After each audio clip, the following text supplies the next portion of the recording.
Hello and welcome. It's been a little while since I've uploaded, but finally I'm back, and here's a video for you in regards to the Admech forces and what a 2000 point list within the new set of rules after all the changes that Games Workshop has made to the game.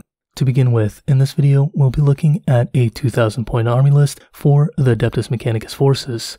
This list is a little bit unconventional, but I think there's a lot of exciting things to look at when looking at this list. So while this might not be something that everyone enjoys, as it is a Kataphron list, I do think this is a very exciting build, and we'll take a look at what makes it so exciting. To start off with, this list is a Lucious Battalion, so nothing too special there. However, what sets it apart is that it is an army of renown, and that means it's a defense cohort considering it is a Kataphron list. And like many of you, I myself did not believe that the defense cohort would see much success within the tournament meta. However, the list we're looking at here placed 3rd place in a 36-player event on February 19th in a Scotland GT known as Voidhammer 40k GT 2022, piloted by a player named Gavin Heritage. And for those of you who might not be familiar with the Admech defense cohort, I'll leave a link in the description to a video I made about the defense cohort prior to this. However, let's take a quick look at the different special abilities that the defense cohort gains, just to do a quick overview in terms of what you're gaining and what you're losing. And like any army of renown, the defense cohort comes with its set of drawbacks as well as advantages. The first of these drawbacks, and the most major one, is that you're not allowed to use any Skitarii units, meaning that you're restricted to the Cult Mechanicus units specifically. This is an incredibly heavy restriction, as it pretty much limits all of the new models we've gained in recent history, so you are very limited in terms of troop selection, which is why you'll normally see a generic Adeptus Mechanicus army or an army of renown for the Skitarii forces, as the Skitarii army of renown has the most access to different choices within an army build. However, in exchange for this limitation, the defense cohort gains access to special stratagems, relics, traits, and rules. And while the majority of these relics, traits, and stratagems are nothing particularly exciting, the special rules are a lot more interesting. The special rules in this case being that the Kataphrons, Servitors, and Kastelan robots gain the Extremis Sentinel Protocols rule set, and the special rule comes with its own drawbacks as well as benefits to help your units out. The first thing we should look at is the drawbacks of the Sentinel Protocols, and that is that the units that benefit from this ability never gain benefits from the different dogmas. This means that if you're building a defense cohort, you're automatically not going to be using custom Forge Worlds, as all they gain is a dogma benefit. So you're generally going to be using Forge Worlds that don't necessarily care about their dogma and rely more on the relics and warlord trait. In this situation, Lucius is a great candidate, as Lucius has access to some of the strongest relics and traits. Additionally, the Lucius stratagem does make up for the fact that the defense cohort does not have access to any transports, as all transports within the Adeptus Mechanicus forces have the Skitarii keyword. As such, being able to teleport your units using both the stratagem as well as the relic known as a solar flare allows you to mitigate a lot of that downside of the defense cohort. And for losing access to your Forge World dogma on these units, you gain access to 2 special rules. The first special rule being that any unit with the Sentinel Protocols keyword gains a damage reduction of 1 to a minimum of 1 against range attacks, as long as the unit is either fully within your deployment zone or wholly within an objective marker. This means that your Kastelan robots and your Kataphron battle servitors do become incredibly tanky and hard to take out. However, they can still be attacked within melee combat, and in some cases they might struggle a little bit in that regard. However, both the Kataphrons and the Kastelans can perform very well in melee. In addition to this benefit, your units gain the ability to hold steady or set to defend when an enemy declares a charge against them. If you choose to hold steady, then your units will hit on a 5+ instead of a 6+ when firing Overwatch. Though considering Overwatch can be a little bit cumbersome, this isn't the most impressive thing out there. However, if you choose to set to defend instead, you gain +1 to your melee hit rolls, though you cannot fire Overwatch with that unit. This is actually very good considering your Kataphron units have a weapon skill of 4, and your Kastelans have a weapon skill of 4 as well when they are not within the Conqueror's protocol. This means you have a much easier time of hitting within melee once units get within melee, and both Kataphron breachers as well as Kastelan robots can have very devastating melee within close combat. And with that being said, I think that's everything we kinda need to cover about the defense cohort. We won't be looking at any of the relics, stratagems, or warlord traits within the defense cohort unless they specifically show up in this list, as I've already covered all of those within the video linked in the description, and I don't think it's necessarily pertinent to the discussion at hand unless it's specifically noted. That being said, let's take a look at what's included within this list. This list, like any battalion detachment, begins off with its HQ choices. The first of these HQ choices is the Tech Priest Dominus, which sees a return considering we haven't seen much of the Tech Priest Dominus outside of this army. The Tech Priest Dominus is the warlord of this army list, and comes armed with a Phosphor Serpenta as well as a Volkite Blaster. In addition to this, as the Dominus is the warlord of this army, he does get a free warlord trait and a relic that he does choose to make use of. And the warlord trait that has been assigned to this Dominus is actually a special defense cohort warlord trait, which is known as the Cacophonous Leadership. And the Cacophonous Leadership warlord trait gives the Dominus an aura that Extremis Sentinel models within 6 inches of the Dominus gain objective secured, and if those units already have objective secured, they count as double for objective secured purposes. This actually goes very well together with those incredibly tanky Kastelans and Kataphrons, which will become all the more tankier as we continue looking at this list. Now for the relic, the Dominus comes equipped with the Raiments of the Technomartyr, which is an incredibly popular relic. This gives the Dominus a 5+ feel no pain, making him incredibly tanky and putting him more in line with those Kataphrons and Kastelans when he is targeted by different units or ends up in combat. In addition to this, the Raiments allow him to choose a friendly Forge World Core unit within 3 inches, and that unit ignores all modifiers to their hit roll and ballistic skill modifier for range attacks that it makes against an enemy. And this can be very useful considering that the ballistic skill of the Kastelans can be a little rough at times. Following the HQ choice of the Dominus comes the secondary HQ choice of the battalion, in this case being the Techno-Archaeologist, one of the first instances of us seeing a Techno-Archaeologist within a top 4 tournament list. This is a very interesting model that allows your Kataphrons to perform an action while also firing without failing to perform that action. This gives you a lot of versatility and is a perfectly great choice with a very low points cost, considering that most of the other choices will not benefit your army as much as the Techno-Archaeologist would in this situation due to the unit limitations that you're faced with.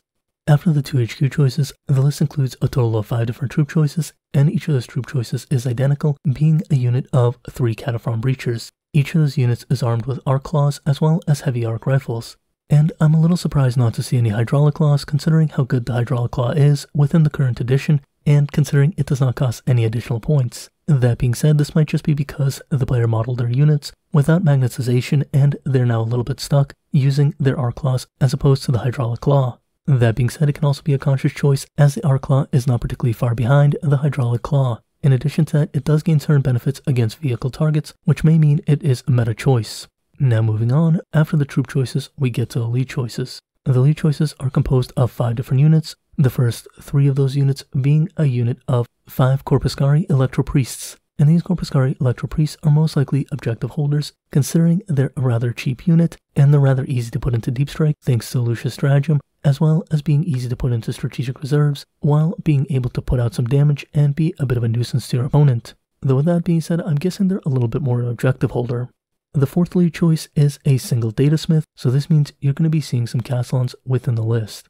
And this Datasmith comes with 3 special upgrades, being that he is part of a Holy Order, he comes with an extra Warlord trait and an extra Warlord relic. The Holy Order that he belongs to is the Logi, which means that he can select a core unit within 6 inches, and that unit treats armor penetration attacks of 1 and 2 as being armor penetration 0. Combine that with a damage reduction on those Kastelan robots, which are now core because they're within range of your Datasmith, all of a sudden they become a very tanky force. Not only that, but to increase the tankiness even further, he comes with the Luminescent Blessing, making them even more durable, as well as a Tempora Corpia relic that allows him to choose an enemy unit within 3 inches and the unit fights last. So all of a sudden, one unit of your Kastelan robots ignores armor penetration of 1 and 2, has a damage reduction of 1 against range attacks, ignores any wound rolls of 1 through 3, and an enemy that engages it in close combat now fights last. That is quite an impressive unit considering how tanky the Kastelan robots can be. Though do notice that there is still a lack of a solar flare within this army list.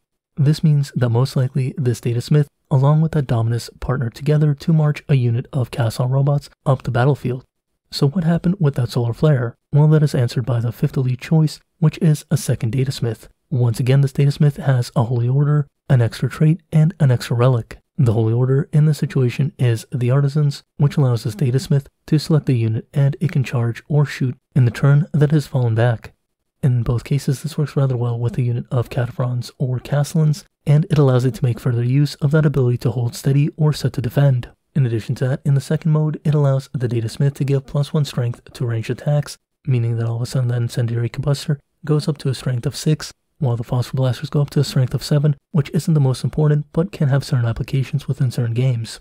Now in terms of the trait that this Datasmith has, he is given the Supervisory Radiance. This allows him to select 1 core Forge World unit within 9 inches, and that unit can reroll hit rolls within melee, which is great on the Kastelans if they're outside of the Conqueror's Protocol, considering they have a weapon skill of 4. Though even in the Conqueror's Protocol, this does mean that they're rerolling once, and as the relic that this datasmith has is the Solar Flare, it means that he's most likely teleporting a unit of Kastelans robots along with himself across the battlefield, so he is not going to be necessarily next to Tech Priest Dominus to benefit from the Dominus Priest rerolls. This means that he can set up position very effectively with the unit of Kastelans robots that he's with, either engaging onto a critical enemy target or positioning onto an objective to benefit from that special defense cohort ability by being within that objective and holding it very securely, utilizing the Kastelans robots as an incredible annoyance to the enemy opponent. And seeing as we have 2 datasmiths within this army list, it should come as no surprise that this army list includes 2 units of Kastelans robots. The first of those Kastelans robots being a unit of 5 Kastelans robots, with 2 of those robots coming armed with a fist, a phosphor blaster, and a heavy phosphor blaster on their shoulder. The additional 3 robots come armed with double fists and an incendiary combustor. This means this unit is very heavily melee focused, though it does come with a decent amount of shots thanks to that mix of 4 different phosphor blasters that those 2 robots have. The second unit of Kastelans is a direct copy of this one, meaning that it has the same mix of weapons. This is a very interesting choice, as normally double fist Kastelans are not considered to be optimal, and we'll kind of get into that a little bit later. However, as you can see, this list goes very heavily onto those Kastelans robots as they become rather cheap after the last points reduction, making them a lot more accessible. In addition to that, it does give you the ability to have a unit of them marching up the table, while another unit teleports onto a specific objective and holds that objective rather well. This is a very interesting list, however, it's not completely over just yet, as it includes 1 no-force organization slot, being a unit of 4 basic servitors, coming armed with 1 heavy bolter and 3 serval claws. This is once again an objective grabbing unit, and that heavy bolter is probably just there to eat up a few remaining points, as it's a rather cheap option within those battle servitors. That being said, I'm not really sold on the objective grabbing servitors, considering you have 3 units of those Corpus Cari Electro Priests, and I think there could have been better places where the player could have spent their points. Now this is a very interesting list as it takes advantage of the defense cohort abilities and is incredibly tanky while having a lot of very heavy firepower, as well as having incredibly powerful melee, and takes full advantage of the different special abilities that Lucious and the different Holy Orders bring to the table in order to leverage the tankiness of the different Kastelans and Kataphron units. Now what's even more interesting about this list is that this isn't the only top 4 placing that this player has had with this list within the last month of play in different large-sized tournaments, as Gavin Heritage has taken down 2 additional top 4 placings within the last month using either this list or a similar list to it. Now let's take a look at those different placings. This same exact list placed 4th place out of 48 players on March 5th in the OPG GT 2022, which was held in Scotland. And following that, a modified version of this list played by the same player placed in 1st place out of 31 players in the Scottish Takeover 10 GT. The differences between this list and the list that placed 4th is that, to begin with, the unit of basic servitors was completely removed, which I do agree with, considering that you do have those Corpus Cari to use as objective holders and action units coming out of reserves or teleporting onto the field using the Lucious stratagem. Or if you really need to, you can utilize a Warlord trait to teleport them onto a table, though I do think this list is already saturated in terms of Warlord traits and doesn't really want to sacrifice any of the traits that it uses already to take an ability similar to the stratagem that Lucious already offers you, or the stratagem of strategic reserves, which is a standard option. Now, after the removal of those servitors, they added the Genitor's Holy Order onto that Techno-Archaeologist, which is a decent enough pickup, and I think it's a good way to give that Techno-Archaeologist a little bit extra mileage. Then after the additional Holy Order on the Techno-Archaeologist, they swapped out 1 Arc Claw for 1 Hydraulic Claw on each unit of those Kataphrons, which is an understandable change, and once again, I have to wonder if this is because they're slowly converting their models over, or if they're still seeing the Arc Claw as being a better option, but want a little more consistency against other units that are not vehicles. Finally, the last change that was made to this list was that the Kastelans were changed to have 4 Kastelan robots being armed with a fist, a phosphor blaster, and an incendiary combustor, while 1 of the Kastelan robots is still armed with the double fists and a combustor. This does make the Kastelans a little less melee focused, however, the additional incendiary combines over the phosphor blasters does give them a little bit more ability to take out units at close range, while still having a decent amount of range firepower, as you still have 4 Phosphor Blasters per unit, though those Phosphor Blaster shots are now consistent as they're all the Kastelans Phosphor Blaster, as opposed to being a Kastelans Phosphor Blaster and a Heavy Phosphor Blaster, which gives you a bit of a mixed profile, and that can be a bit awkward at times. In addition to that, the additional attack is not the most necessary on Kastelan robots, considering how hard they hit, though in some cases it's always nice to pick up an extra melee attack if given the opportunity, considering how much mobility you gain thanks to that Solar Flare and the ability to charge in using various tricks as we've covered in other videos. And to close out this video, I understand that not everyone is the biggest fan of Kataphron units, though I'm quite a big fan of them, and I am rather happy to see that they're making a comeback within the meta, especially in a defense cohort list. That is rather surprising, considering that most people, like myself, probably thought it was not very playable. In addition to this, I did see a couple different lists that utilize Kataphron robots, however, none of them were defense cohort lists. Some of them even included things like a single torsion cannon within multiple units of Kataphron breachers, as well as Kataphron destroyers with heavy grav cannons. The Kastelans robots have also become rather popular within different lists, and there are mixed lists making top 4s within different tournaments, as well as Skitaria veteran cohort lists that have been doing rather well. I will be covering those lists in the near future, as I've already found a few that were rather interesting. It's just a matter of formatting and recording the video. Though I will mention that Admech does seem to be on a bit of a decline within tournament play as a whole, considering that it is a very complicated army to play and has a lot of things that are going on that are easy to mess up, though I do think if a player is sufficiently skilled enough, this is a very top tier army and can be a lot of fun to play considering how many different builds you can make. In addition to that, I think there are plenty of things that haven't been discovered yet, because as we see here, the defense cohort, which I think a lot of players didn't expect to see within tournament play, has top 4'd 3 different tournaments, being first place in one of them, although that is within a specific metagame considering it is all within Scotland and being played by one player. This could be a little bit of an aberration, though I do think it shows the validity of a list like this, considering each of those tournaments was above 30 players and there was need to evolve the list, so we do see the evolution from this list as all of a sudden is beginning to slide back as people probably adapted and understood how it played better within the meta, and the different armies we were seeing within the meta probably changed. I do think it's very exciting when we can see something like this and see a progression in this form. In any case, thank you for watching, and if you know anyone who may benefit from this content, please do share, as it really does help the channel out, as well as those who may benefit from the content. As always, I want to give a big thank you to my patrons. You're all awesome people, and as always, have a great day. Bye.